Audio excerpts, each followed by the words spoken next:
Alors combien avons-nous de sens? De prime abord, on nous a toujours dit que nous avions 5 sens, éventuellement un 6e sens, l'intuition. Et qu'est-ce qui fait qu'on va placer l'intuition à la 6e position? Sachant que sans la... À quoi nous servent ces sens si en premier lieu nous n'avons pas la perception? Si nous n'avons pas de perception, à quoi vont servir nos 5 sens?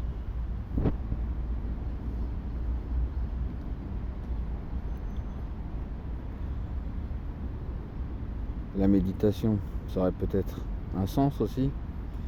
L'émerveillement. Y a-t-il pas quelque chose sous-jacent avant nos 5 sens? L'amour, quand nous venons au monde, avant que notre corps se forme, le premier organe, le muscle organe qui se crée, c'est le cœur.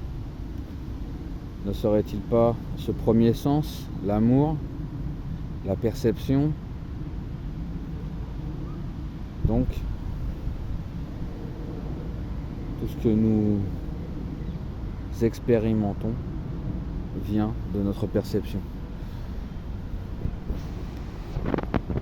Nous rencontrerons des difficultés avec nos pensées, nos émotions. Mais ne serait-elle pas aussi, de prime abord, des perceptions primaires et non des concepts?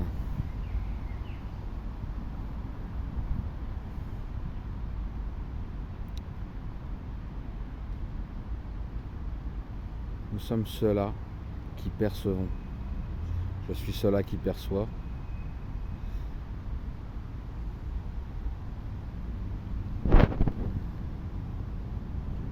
Et c'est ce qu'on appelle la vue. Et dans l'émerveillement, c'est la vue qui s'expérimente elle-même, comme un miroir.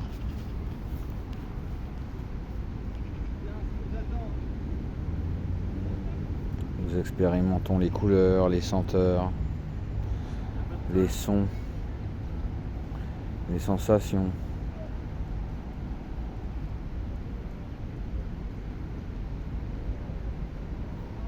Les sentiments.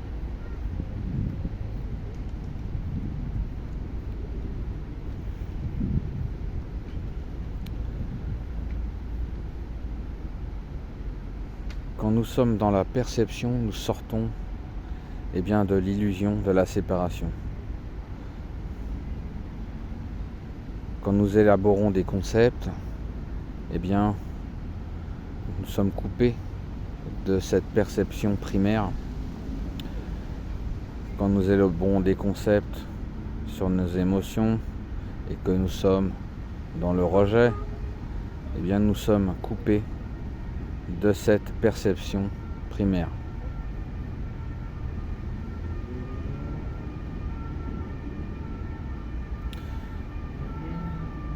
Méditation égale perception primaire. Être dans l'observation, regarder ce qui est,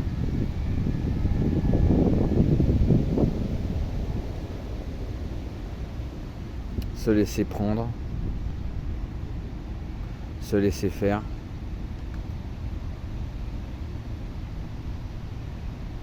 C'est la paix ultime.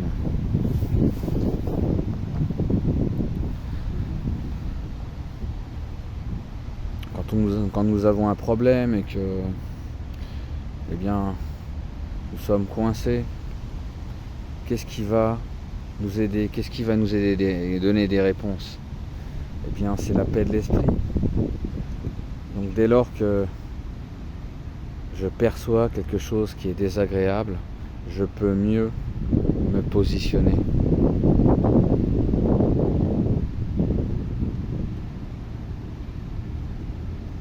Ce positionnement va être plus ou moins habile en fonction de l'entraînement que je vais avoir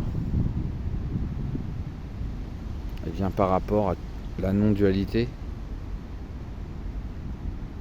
Si je m'exerce à lâcher tous mes concepts, je déconstruis cet esprit de saisie, l'ego,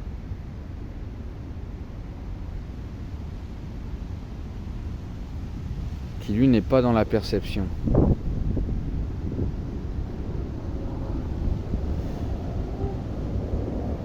Il est seulement dans la protection de lui-même. Mais se protéger de quoi? De soi-même? De ses émotions? De quoi devons-nous, nous-mêmes, nous protéger de nous-mêmes? De la dépression? De l'angoisse? De la peur?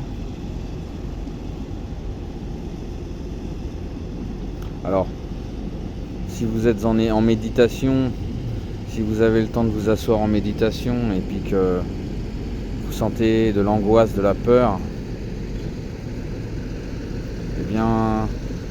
sachez que c'est pas bien grave. Puisque si vous avez le temps de vous asseoir et de rester dans l'immobilité,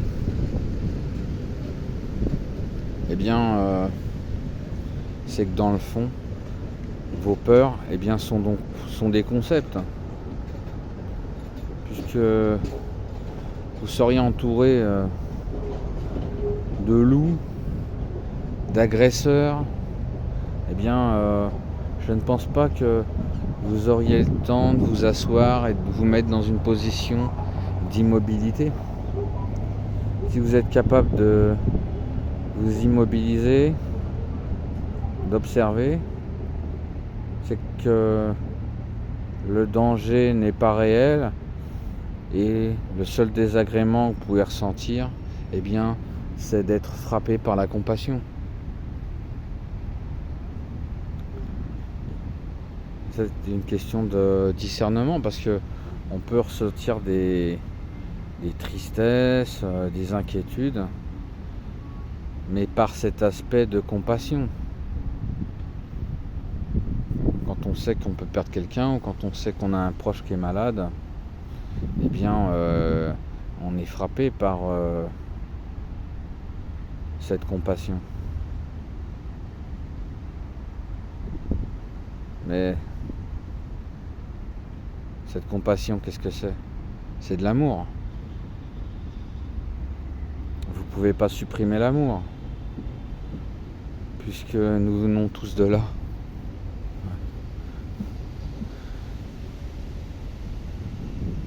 Si l'amour est un problème, alors je ne donne pas cher de notre peau.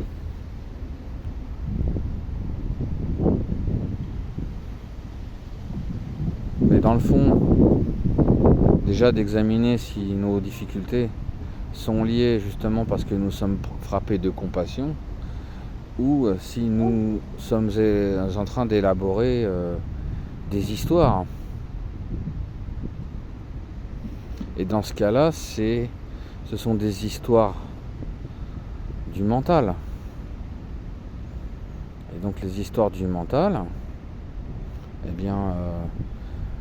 on sait très bien que c'est du cinéma. Mais si par exemple vous êtes frappé par la compassion et que ça vous touche, il vous reste plus qu'une seule chose, c'est de pleurer. Mais vous allez pleurer de tendresse, d'amour. C'est quelque chose de beau.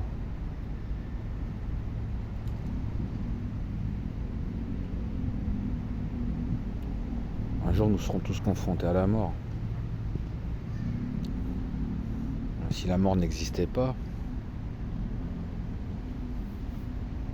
il n'y aurait pas de compassion. Si on était immortel. Si on était des immortels, ça serait un peu le chien qui se mordrait la queue. On serait dans une totale dépravation. ce serait pas très cool de vivre dans l'immortalité. D'un point de vue matériel. Puisque notre corps vieillit. Admettons que notre corps ne bouge pas. Imaginez qu'on reste des bambins toute notre vie, qu'on reste des fœtus toute notre vie, parce que en fait il y a stagnation au niveau de notre processus d'évolution. Voilà, je vois pas comment le processus d'immortalité. Alors à quel âge l'immortalité dans ce cas-là? L'immortalité à 15 ans, l'immortalité à 20 ans, l'immortalité à 25 ans, 30 ans? À quel âge serait le meilleur moment pour devenir immortel? Sachant que la plupart du temps, on commence réellement à développer la sagesse aux alentours de 40 ans.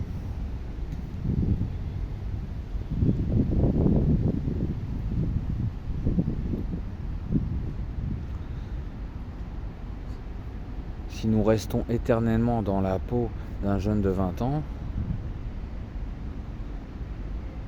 il y a peu de probabilité que nous développions une sagesse. Parce que la sagesse que l'on va développer, eh bien, ça va faire partie intégrante de notre évolution physique, de nos capacités,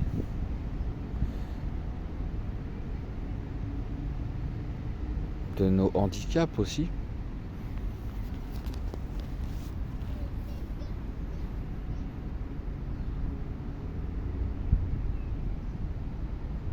Et aussi par rapport à l'éveil de notre conscience.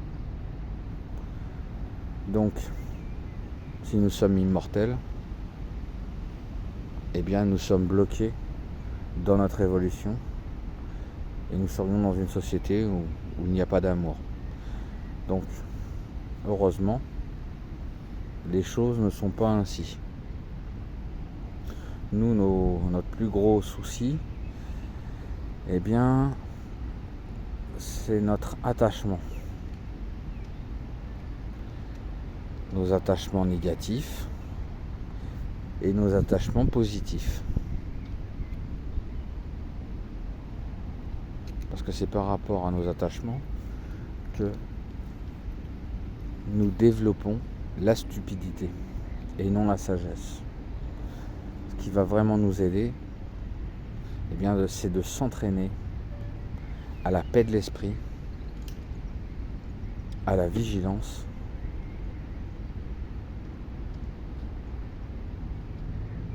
à l'attention,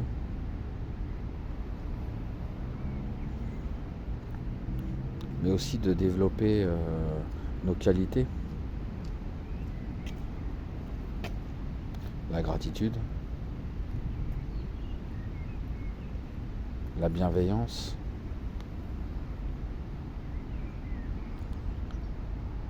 l'égalité entre tous les êtres. Et c'est aujourd'hui probablement ce qui nous manque le plus, c'est que d'un point de vue absolu, nous recherchons tous le bonheur et nous recherchons aussi d'éviter la souffrance. Donc le fait de réfléchir à ça et de se mettre en égalité, en équanimité avec tous les êtres, déjà ça nous entraîne à une certaine sagesse qui nous permet de développer les qualités de compassion et de paix intérieure.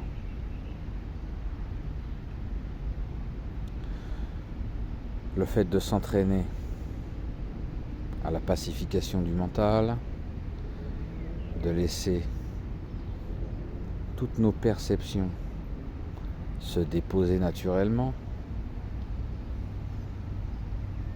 Mais que devient notre perception dès lors que l'on l'a complètement déposée?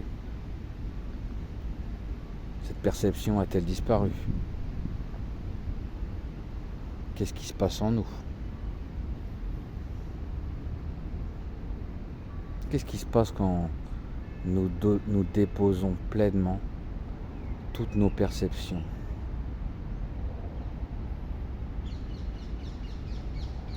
Alors que devient cette perception primordiale?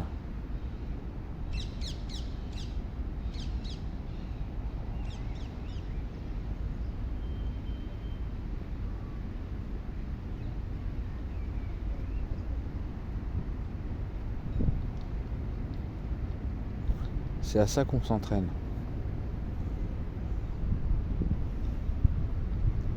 À revenir à ce que l'on est réellement. Et ce que l'on est réellement, c'est la nature de tous les êtres.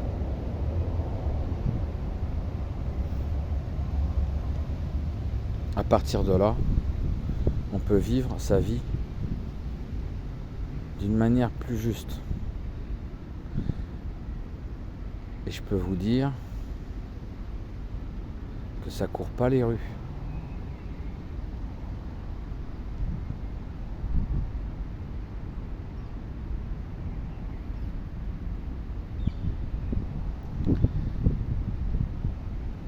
Et c'est la conséquence de toutes les violences que l'on perçoit au quotidien.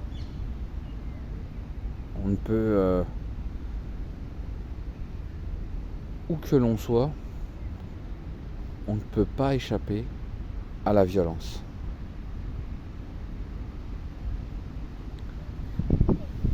Dès lors que notre mode de perception,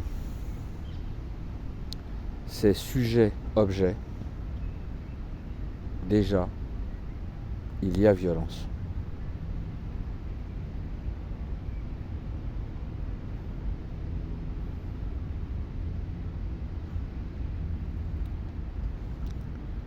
Et c'est ce mode sujet-objet qui est intégré dans tout notre système.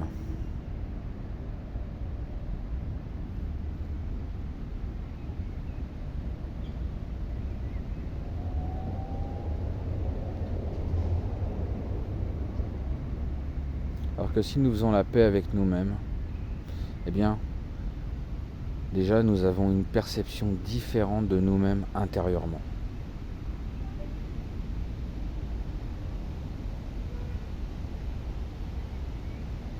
Nous pouvons sortir de notre mode de survie.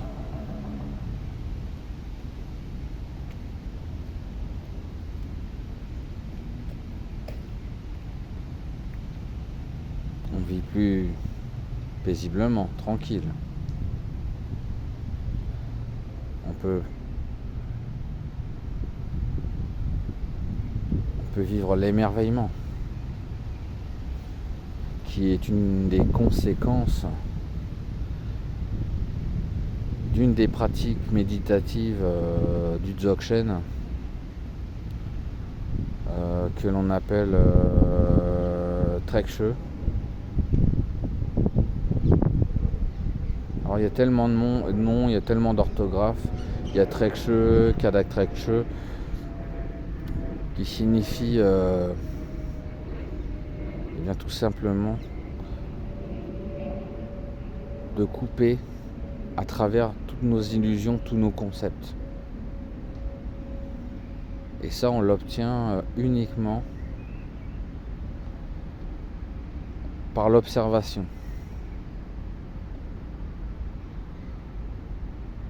par cette perception.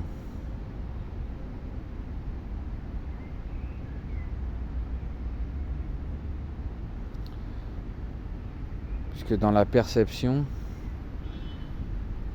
il y a solution, il y a alchimisation avec tous les phénomènes. Donc si tous les phénomènes de prime abord sont des perceptions primaires, alors tous les phénomènes proviennent de notre base fondamentale, primordiale, la nature de l'esprit.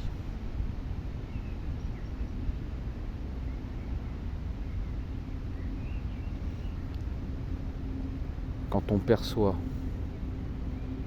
tous ces objets de perception,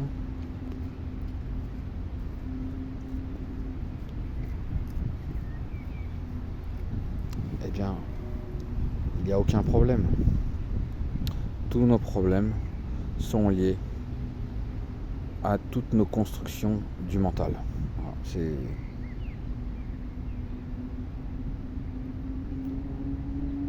donc, comme je m'amusais à dire il y a très longtemps,